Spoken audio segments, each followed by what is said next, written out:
Welcome to the Roswell Business Podcast. On this episode, we speak with local businesswoman Andrea Moore as we discuss pieces of her life, her businesses, and words to live by. Enjoy.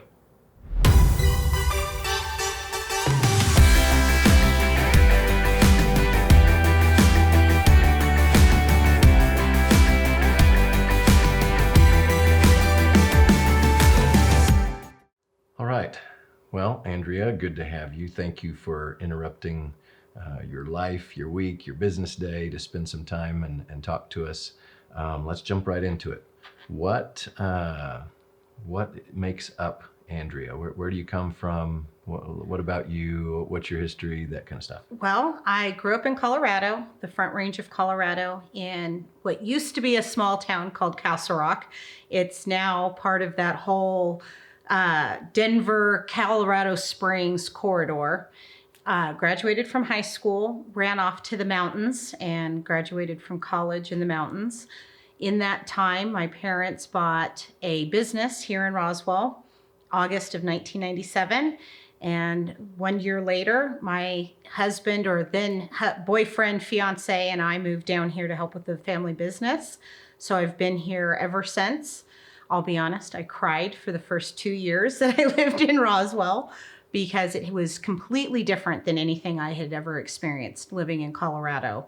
And now, 2.5 decades later, I can't imagine ever living anywhere else because Roswell and New Mexico is just such a family-friendly environment that it's home. It has grown inside of me in ways that I can't even begin to explain because it's just so wonderful. The friendships, the people I have met and continue to meet all the time. I just can't ever imagine living anywhere else. I'll go and visit all corners of the earth and all parts of the United States, but Roswell is definitely home. It's a great place to raise my children. I know that they're safe, and the friendships that they're making as well are wonderful. And kind of worked in the car business for about 10, 15 years until I got fired. I hold the record at my family business for being fired because I don't know how to hold my tongue and spout off at the guy that signs the front of the check. And he reminds me at Sunday dinner at times, hey, I signed that check. You've got to listen to me.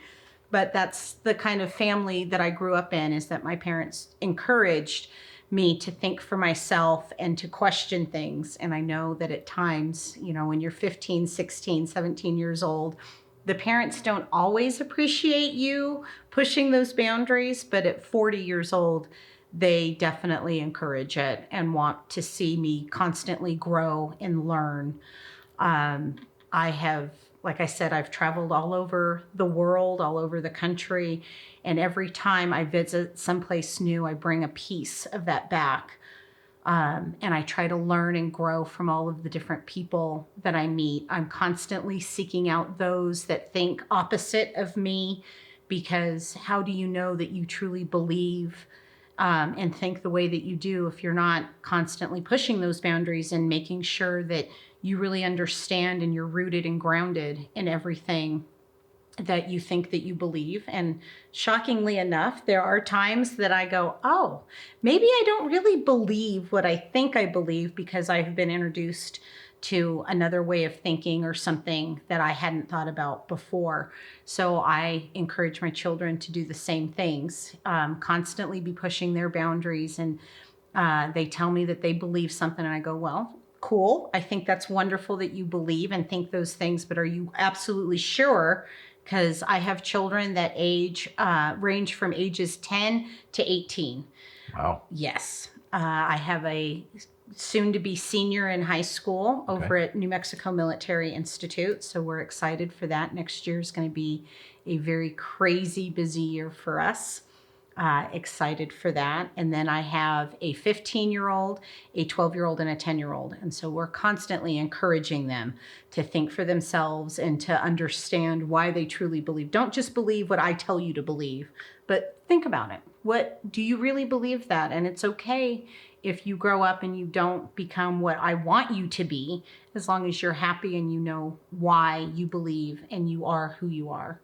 So was that a Crumlin family trait, or was that something you picked up along the way, or where did that come from? It's definitely a Crumlin family trait. Okay. My father is Tom Crumlin of the Crumlin Auto Group here in Roswell.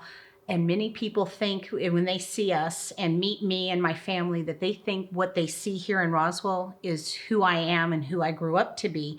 And that's not the case. Okay. When we lived in Colorado, my father was a wholesaler, so he would buy a car in the morning and go around to all of his friends and other dealerships around the Denver metro area and all over Colorado, actually, and sell that car, because if he didn't sell the car, we didn't have money to eat. Okay. So this, what you see in Roswell is, like I like to tell everybody, is my dad's 40 plus year overnight success. Nice. They sold everything in 97, literally sold everything. They sold my college education, my car, the house, and put every last dollar into buying the Toyota store and moved out here. So why Roswell? How did that come about? Do you know? that was the opportunity. My cousin actually worked for Toyota Motor Credit and knew that the store had come up for sale. And my dad was like, that'd be something interesting to purchase, because he was just going to go buy a used car lot somewhere in Colorado, and that was going to be his thing. And he goes, I've never sold new cars before. Let's try it. It can't hurt. What's the worst that's going to happen? I fail and I move on to something else. And interestingly enough, Toyota did not want my dad to buy the store because he had never had that new car experience. So he actually went on vacation, my mom and my brothers, in an 18-passenger van to Belize. Okay. They drove from Colorado to Belize. Wow. Yes. And at 18 years old, I was, I don't know, too dumb or too smart to not go. I said, no, I'm going to pass on that deal and stay home. And I'm glad that I did. And my family's glad that I did. Within 24 hours of them being gone, Toyota started to call. And they said, we want your dad to buy this store. And I said, well, they're somewhere between here and Belize. And in the 90s, the mid 90s, the phone service is not what it is today. You didn't have your nice little iPhone in your back pocket that you can call. So I was like, I will leave a message at the place that they're destined to be. Here's also the phone number for you guys to start calling. When he gets there, he'll call you. And every single day for 2 weeks, because it took my parents 2 weeks to drive there, they called. And that's how we started our journey into Roswell. And so, so we'll come back to Roswell things, but you mentioned that you were distraught about uprooting and moving, that you not only was in Castle Rock, but went to school in the mountains as well. Yes. What was it that was so appealing to all that? Was it just what you knew, or was there just a part of you that... I loved the mountains. I grew up in the our house, my family house where I grew up, was really in the middle of the forest, in the middle of the foothills. And so I left and I went to the mountains. I was a hippie. I was a little hippie girl and hanging out, enjoying college, being able to ski every day at noon. And my little existence, that was wonderful. And I had even traveled a lot at that point because my family was always really good, that we traveled on spring breaks, over Christmas, and any chance that we got. My parents were really good about showing us kids the world, and not just the United States, but the world. We've been all over the place. So I was happy being, in my little mountain town with my little mountain hippie friends. And when you go from the mountains of Colorado, 14,000 peaks, and being able to hike and bike and fish and camp, just almost year round, to the desert of New Mexico, because the further south in New Mexico we get, the more desert, more arid it gets. It was a complete shock. I never thought I would live in a place that was 100+ degrees in the summertime. That makes sense. Okay, so the mountain stuff like that, and just the passions that were there, and the desperate change to here. Do you visit from time to time? Do you still make journeys back? Absolutely. All my family still lives in Colorado. My mom's side of the family is from Colorado. My dad's side of the family's from Nebraska. So we still go up to Colorado quite a bit. Of course, all my high school and college friends are still up there in various places around the state. So as much as I can, I go up there and say hi to everybody. So yeah, I love Colorado. I have climbed all the collegiates in Wow. high heels Okay. on a dare because I had lots of guy friends, and I've always been kind of a girly girl, as much as I say that I'm a hippie girl Yeah. as well. I liked my high heels. Okay. And so they were like, oh, you wear high heels. I bet you can't climb that mountain. And I was like, what do I get in return? Let's go. Let's Wow. bring it, buddy. How So I was able to climb all 3 collegiates in Colorado on a dare. Wow. But that just destroyed your feet and Oh, I'm sure it calves did. and But when everything, you're, huh? But who 16, cares, right, at 17, college? 18 years old, you don't care. You're like, whatever, let's go. Oh, that's funny. So you guys end up purchasing the dealership and stuff like that.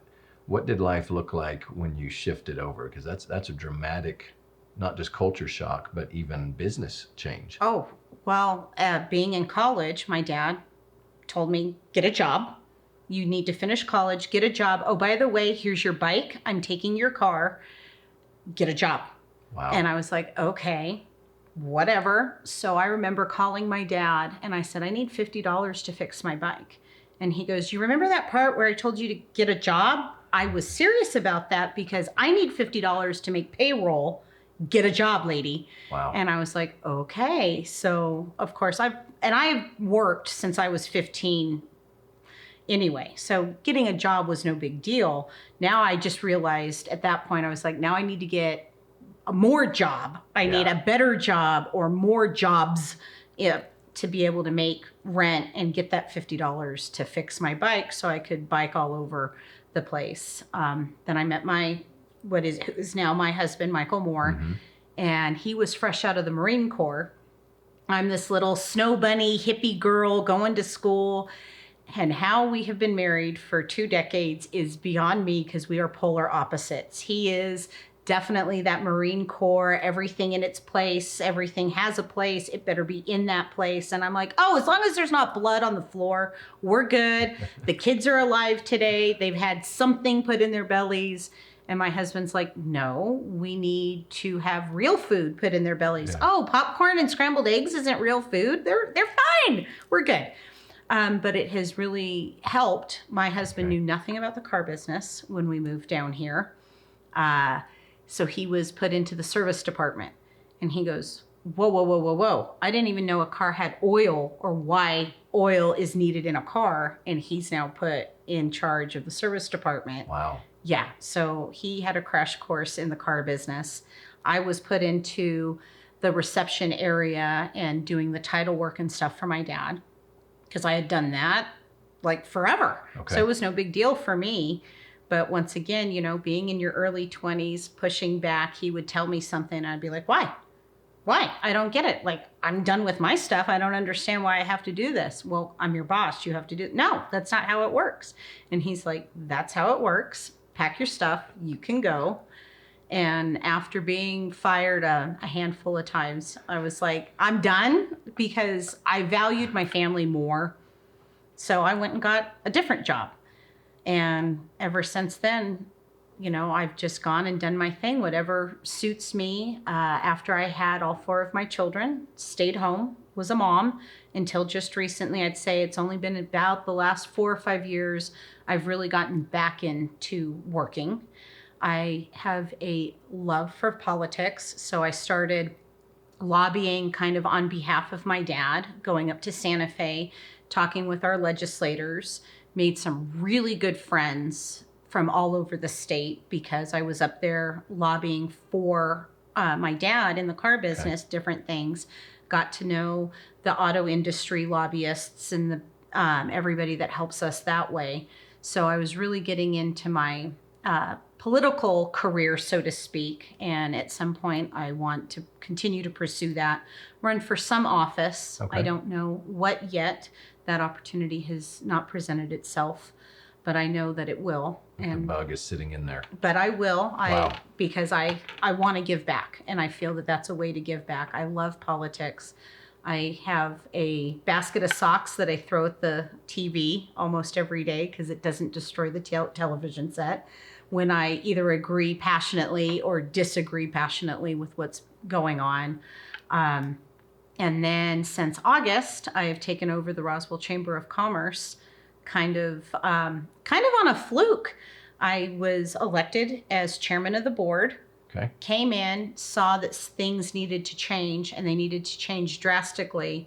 And in about 2 weeks, the executive board and I had decided that we were going to change directions. Okay.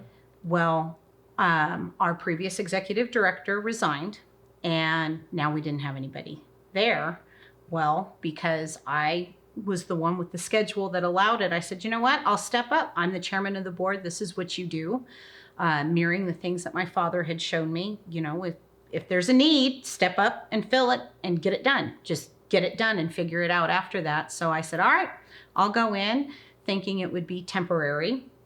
And I worked for free from August to January 1st. And at that time, the board said, you know what? We want to hire you. Would you like to come in as a staffer? So that means step off the board and come in and run the chamber. And of course, my husband was like, what? You're going to actually get paid for something you do? Go for it. I wholly support you and encourage it. Wow. So since January 1st, I have actually been paid to do something that I am enjoying doing. And I never thought I would run the Chamber of Commerce. Yeah. Wow. 2 years ago, I would have laughed in your face and said, whatever, I am happy being a mom, doing my politics thing, hanging out poolside, doing whatever I want to do. And today my life is structured. I have to get up, get my kids dressed, get everybody fed and out the door in a timely manner. So we had to eject a little bit more of that hippie girl out. That's right. That's right. And as I get older, there's a time to be free. Yeah. And there's a time to grow up and get to work. And that's good. I'm okay with that. That's good. So we'll come back to that area here in just a little bit. I want to go back to a comment you made, fired multiple times. Yes. A handful. I think your phrase was a handful of times. Yes. What have you taken away from those experiences? Because, there's good reasons to be fired and then there's bad reasons to be fired. And sounds like you've probably hit both. Yes. So it's difficult. For one, it's difficult to work for the family business. Okay. I both encourage and discourage that because working with your family can be awesome. But when you get yelled at on Friday and have to go to Sunday dinner, it's difficult because now you have to switch gears and the guy across the table is no longer your boss. That's your dad. Yeah. And so how do you change those gears and not hold on to, I just got yelled at on Friday for something that I probably deserve to get yelled at for, and go and have a family dinner and not bring that home. So I have learned how to do that. And when I'm asked, how do you balance that kind of stuff? There is no balance. That there isn't a balance between your work life and your family life. Something's always going to have to give because you've got to focus on different things at different times, and that's okay. Okay. I have learned to bite my tongue a little bit more. And if you ask the staff at the chamber, they roll their eyes. But I promise you, the things that come out of my mouth, I have actually thought about It's before already been tempered. Yes. So that's, I could probably still do a better job at that. But, at 40, I'm still learning. I'm still young. And I'll probably at 80, I'll say the same thing. I've learned a little bit more, but at the same time, that's a lot of who I am, is I'm just very passionate about things. And what made you, again, fired a handful of times, what made you keep going back? Because that was my family. Just that much drive It was and my that much family, love. and that's what you do. Okay. And when you're asked to step up, you do. Wow. Because nobody else is going to have your back like your family. Right. So you do what you got to do. Wow. Love that. Yeah, I think most of us that have grown up in entrepreneur families understand that. Yes.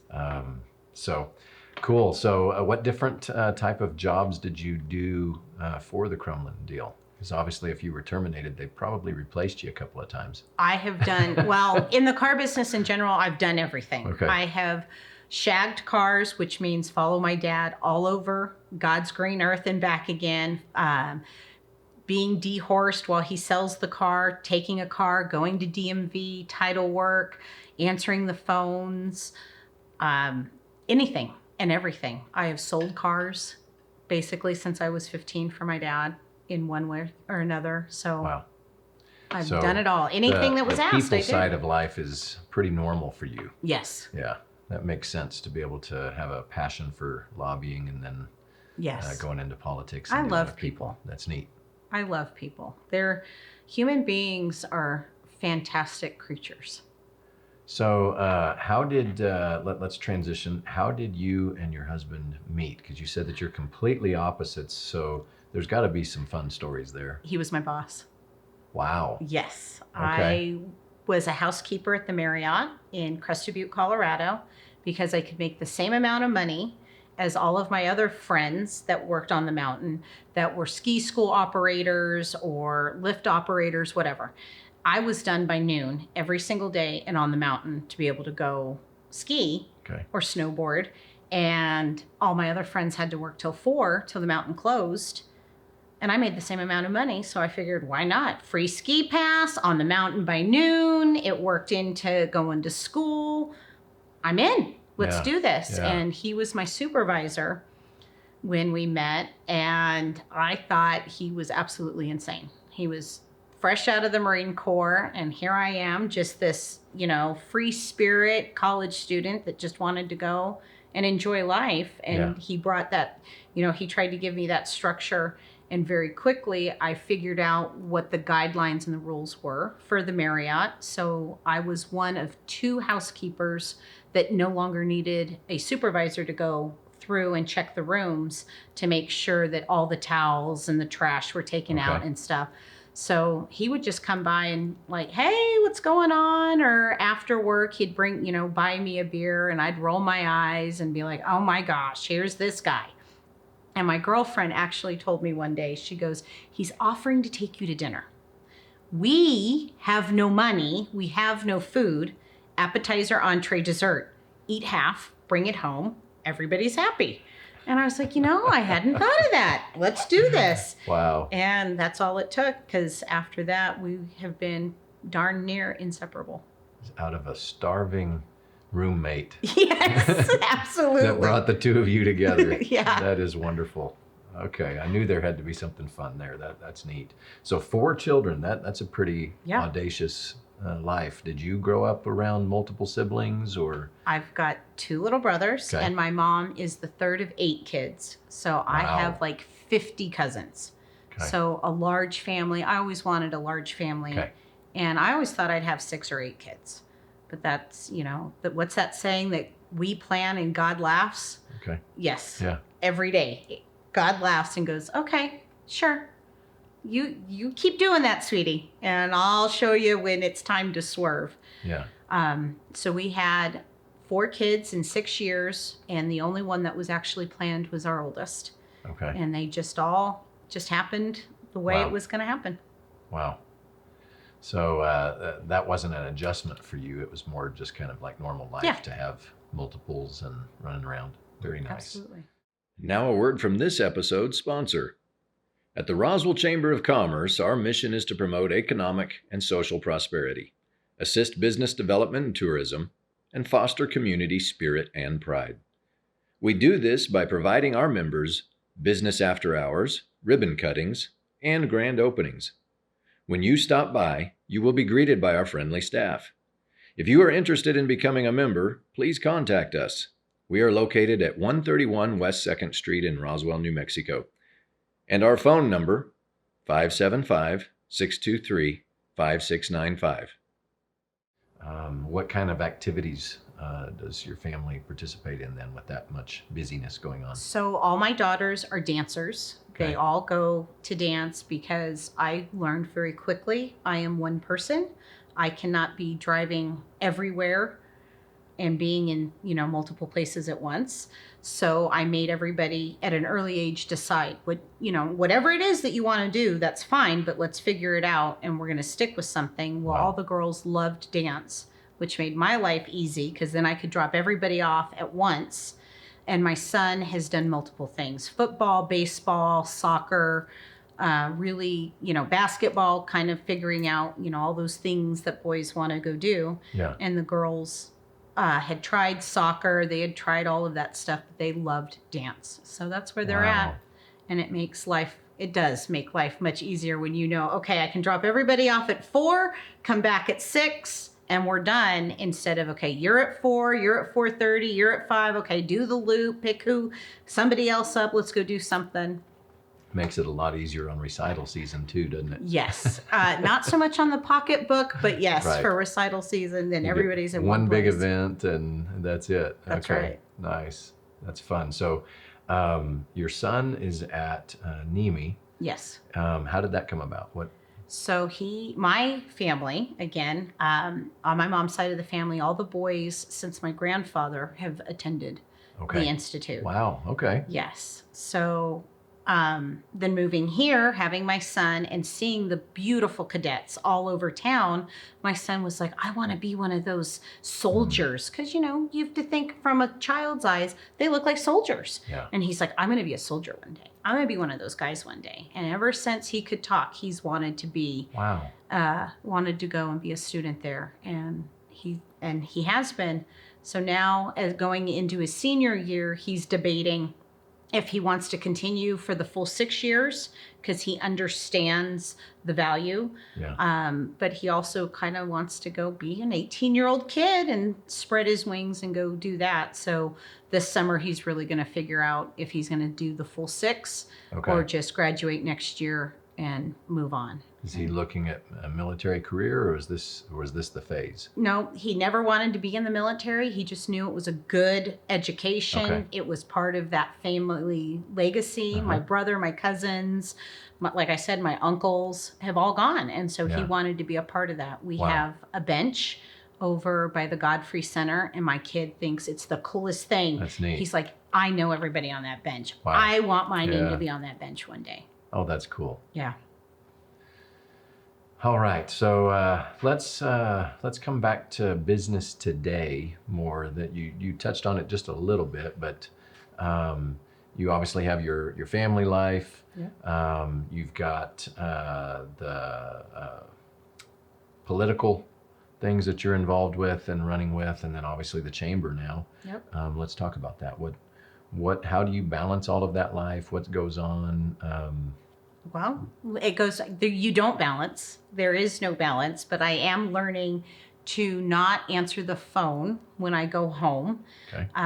Because that is something that my family has struggled with. My dad has struggled with, even running his own business, is that when you're home, do you answer that phone? Is that phone call truly that important?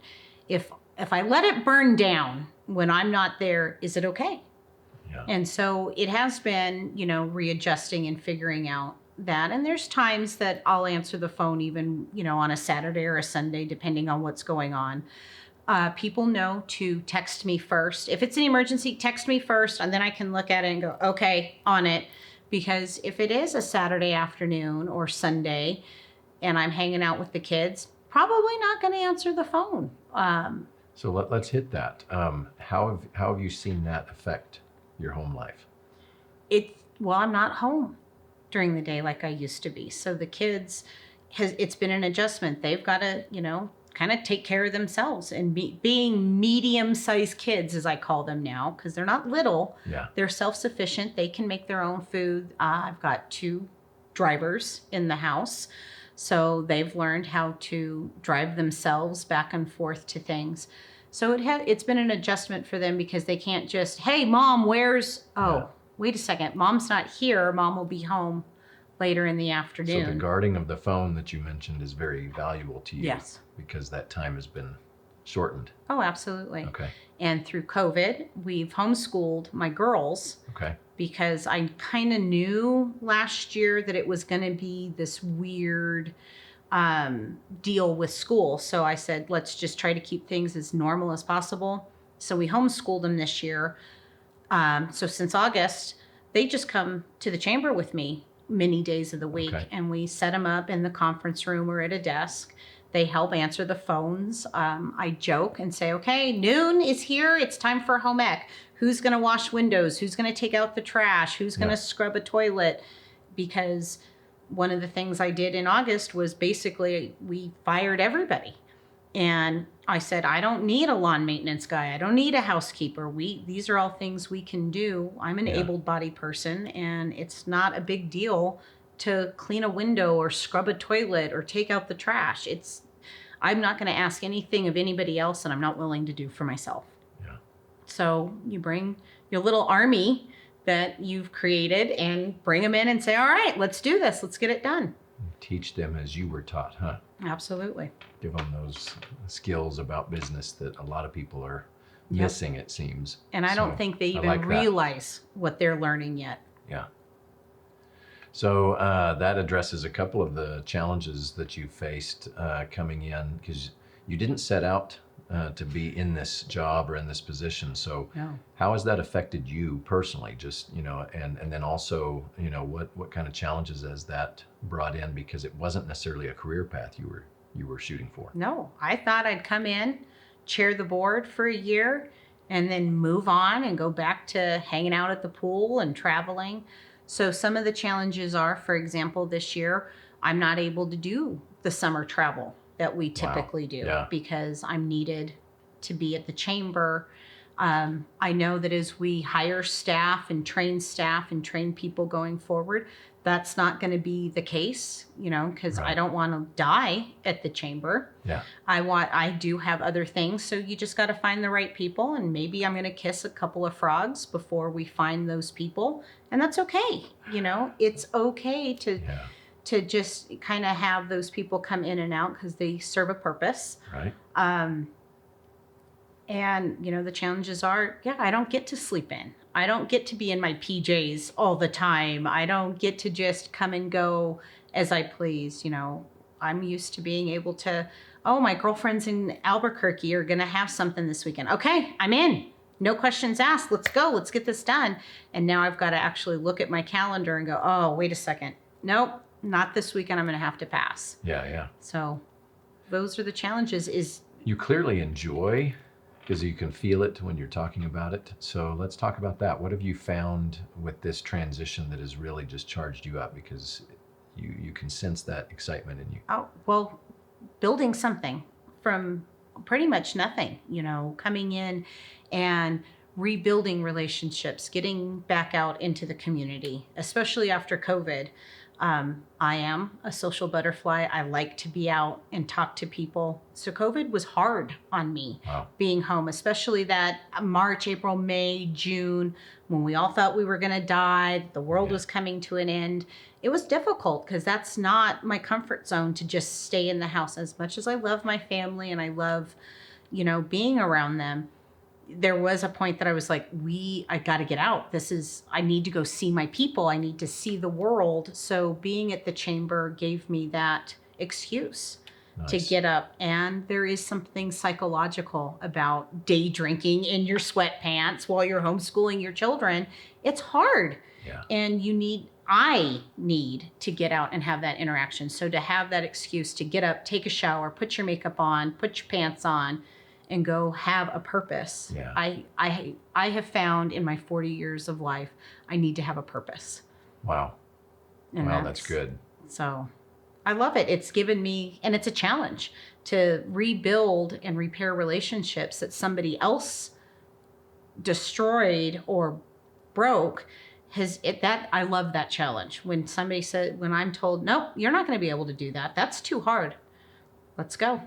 Okay, challenge accepted. Let's do this. Let's fix this. And it'll work or it won't work. And so far it has been working. You can ask anybody on the board or my staff. I'll tell them, we're going to use the spaghetti method. We're just throwing all kinds of stuff on the wall. Something's going to stick. And everything else, okay. Then you just go, that didn't work, move on. And it's not personal. Okay, well, very cool about the obvious energy that it's bringing you, being a part of the chamber, the changes in life. Obviously, having older kids is helping with Oh, that. absolutely. You mentioned the driving and the assistance that happens in there in the home too. We've been able to face that as our kids got older. It's always a blessing. But let's talk a little bit about just life wisdom, business wisdom, things like that. That I know you've touched on a few of those kind of things in the conversation, but let's narrow down, some principles that you live by or that even our listeners could benefit from. Don't give up. Okay. Don't ever give up. You're going to hit walls, you're going to hit challenges, but there's always a way over, around, under, or through. And just don't give up. Keep figuring it out. There's that puzzle it'll work its way out. When you do hit those walls where you feel that they're impossible, seek somebody out that has better skills in those areas than you do.